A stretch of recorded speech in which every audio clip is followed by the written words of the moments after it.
안녕하세요. 유튜브 넘버원 축구 분석 전문 채널 골 때리는 TV 배팅맨입니다.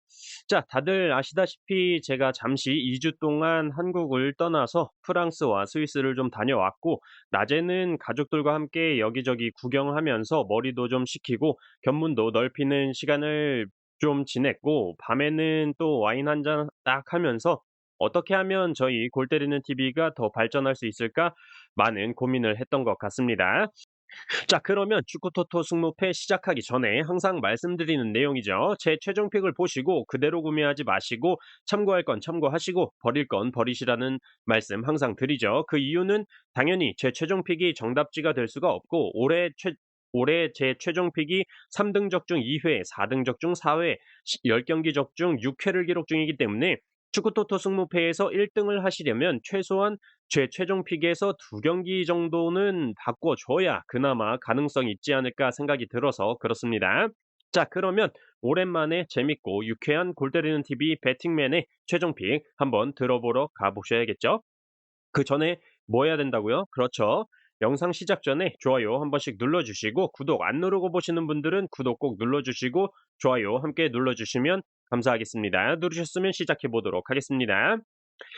자, 1번 경기 에스턴 대 노팅엄. 자, 일단 아스톤 빌라의 에메리 감독이 선수들 빠다를 치는 건지 최근 6경기에서 1패가 없을 정도로 기세가 굉장히 좋고, 특히 공격수인 올리 와킨스 선수가 빠다 효과를 톡톡히 보면서 11득점에 5어시스트를 기록하면서 팀 내 에이스로 거듭나고 있는 상황이죠. 또한 주전 수비수 매티 캐치 선수가 부상으로 출전하지 못하지만 애슐리 영 선수가 그 자리를 잘 메꿔주고 있다라는 점, 또한 카마라 선수나 쿠티뉴 선수가 출전을 하지 못하더라도 충분히 잘해주고 있는 에스턴이라는 점 때문에 이 경기의 경우는 원정팀인 노팅엄의 승리까지의 이변을 보기에는 너무나도 희박한 경기다라고 보여집니다. 원정에서 1승밖에 없는 노팅엄인데다가 34실점을 기록 중으로 프리미어리그에서 본머스 다음으로 원정에서 가장 많은 실점을 기록 중이죠. 기본적인 이번 시즌 데이터만 살펴보더라도 에스턴에 비해 뭐하나 좋은 기록이 없는데, 다만 그라운드나 공중볼에서의 경합 성공률이 에스턴 빌라보다 근소하게 높았다라는 기록이 있기 때문에 몸뚱이로 부딪히는 건 자신 있다. 한마디로 에스턴을 이기지는 못해도 나바스 골키퍼를 믿고 개처럼 달려들어서 부딪히면 무승부까지는 한번 노려볼 수 있다라고 생각을 합니다. 추가적으로 패턴적인 부분 역시 에스턴 빌라가 이번 시즌 최다 연승인 3연승을 기록 중이고, 노팅엄은 원정에서 4경기 연패를 기록 중이기 때문에 이제 강등권 경쟁에서 살아남아야 하는 상황에 무승부로 승점 1점을 따면서 에스턴의 연승을 끊고 노팅엄은 연패를 끊어낼 수 있지 않을까 생각이 들고 있습니다. 결과적으로 기본적인 경기력이라면 당연히 에스턴의 단통 승이지만 투표율도 현재 에스턴의 승에 84%나 몰려있기 때문에 무승부 이변 한번 가져가 볼 만하다 생각이 들어서 에스턴의 승무 투픽으로 선택을 했습니다. 자, 2번 경기 브랜드퍼 대 뉴캐슬.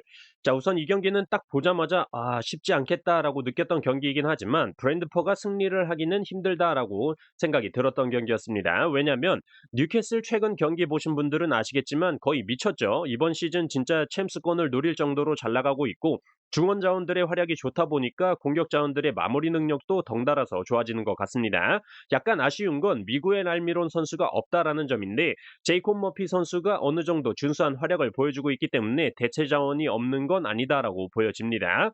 다만 홈 브랜드퍼의 경우는 확실히 다른 경기력을 보여주고 있고, 홈 응원바를 받으면 확실히 컨디션이 빨딱 서는지 원정 경기에 비해 득점은 확실히 올라가고 실점도 확실하게 줄어드는 모습을 보여주고 있죠.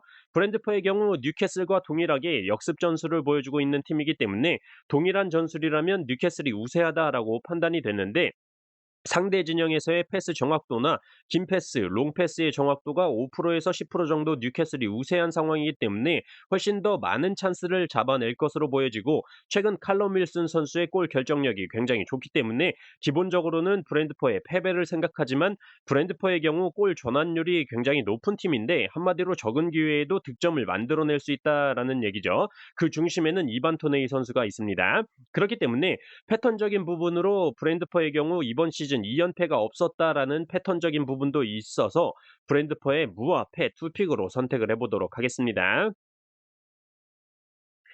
4번 경기 토트넘 대 브라이턴.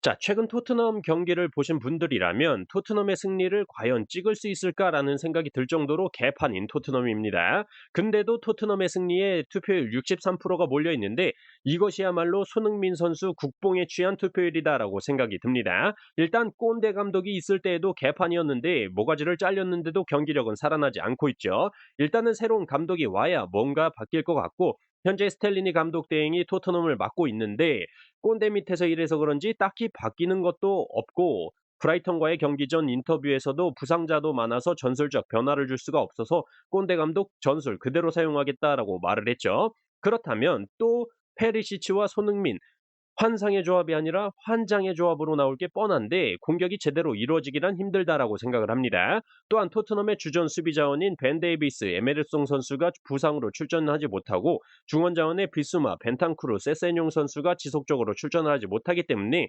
토트넘이 브라이턴을 상대로 승리하기란 어렵다라고 생각이 들어요.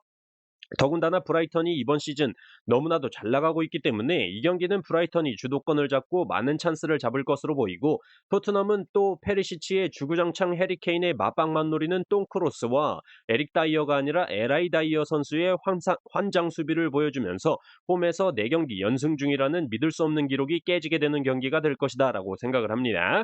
또한 패턴적으로 토트넘이 이번 시즌 최다 연속 무승부인 2연속 무승부를 기록 중이라는 점까지 생각해 볼 때 토트넘의 단통패로 선택을 하려다가 그래도 홈빨이 있는 토트넘이기 때문에 무승부까지 함께 가져가서 토트넘의 무와 패 투픽으로 선택을 했습니다. 자, 5번 경기 울버햄튼 대 첼시.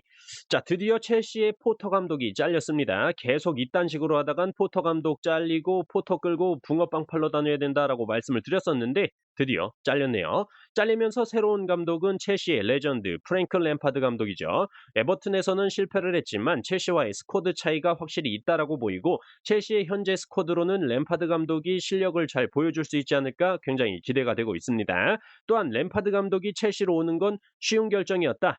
첼시는 나의 팀이다라고 말까지 했는데 울버햄튼과의 감독 데뷔전에서 승리하지 못한다면 주댕에만 산 감독이 되는 거기 때문에 아마 이 경기 사활을 걸지 않을까 싶습니다. 그렇다고 첼시가 감독이 바뀌었다고 첼시의 승을 보는 게 아니라 울버햄튼이 이번 시즌 보여주고 있는 득점력을 생각해 볼 때 더럽게 골이 안 터지는 팀이죠. 트라우레 선수는 축구하라고 영입했더니 맨날 헬스장에서 근육이나 키우고 있고 우리나라의 황희찬 선수는 뛸만 하면 다치고 뛸만 하면 다치고 그리고 쿠냐, 사라비아 같은 신규 영입 자원들 역시 10경기를 뛰고도 단 한 골에 그치면서 골 가뭄에 시달리고 있는 울버햄튼입니다. 더군다나 팀 내에서 두 번째로 많은 골을 기록 중인 주전 미들 자원 루벤 네베스 선수가 경고 누적으로 출전을 하지 못하기 때문에 이 경기는 울버햄튼의 골이 기대가 되지 않는 경기입니다. 결과적으로 저는 이 경기 이변 없이 울버햄튼의 단통패로 선택을 했습니다. 자, 6번 경기 에스파뇰 대 빌바오. 자, 우선 에스파뇰은 주전 수비 자원인 올리반 선수가 지속적으로 바이아돌리드와의 경기에서 부상을 당하면서 4경기 연속으로 출전을 하지 못하고 있고 우연치 않게도 올리반 선수가 출전하지 못한 4경기에서 모두 패배를 기록을 하고 있죠. 또한 센터백 자원인 세르지 고메즈 선수가 퇴장으로 인해서 이번 경기에 출전을 하지 못하기 때문에 수비적으로 굉장히 불안한 에스파뇰이다라고 생각이 됩니다. 다만 공격 자원에서는 확실히 호셀루 선수와 브레이스웨이트 선수가 있다라는 점만으로도 에스파뇰의 공격은 위협적이다라는 생각이 들지만 상대팀 빌바오의 공격적인 면만을 생각해 볼 때는 그렇게 위협적이다라고 생각하는 선수가 확 떠오르지 않는 빌바오이지 않나 생각이 들고 확실히 기록적인 면에서도 골 전환율이 에스파뇰이 12%인데 비해 빌바오는 9%에 그치는 기록을 보여주고 있죠. 저는 그래서 이 경기는 주전 수비 자원의 결장 타격이 있는 에스파뇰이 빌바오의 승리까지는 하지 못하겠지만 확실한 공격 마무리를 보여줄 수 있는 자원이 있다라는 점과 이번 시즌 4연패로 최다 연패 중인 에스파뇰이기 때문에 홈에서 무승부로 연패를 끊어내는 타이밍이 되지 않을까 생각이 들어서 저는 에스파뇰의 단통 무승부로 선택을 했습니다. 자, 9번 경기 바야돌리드 대 마요르카.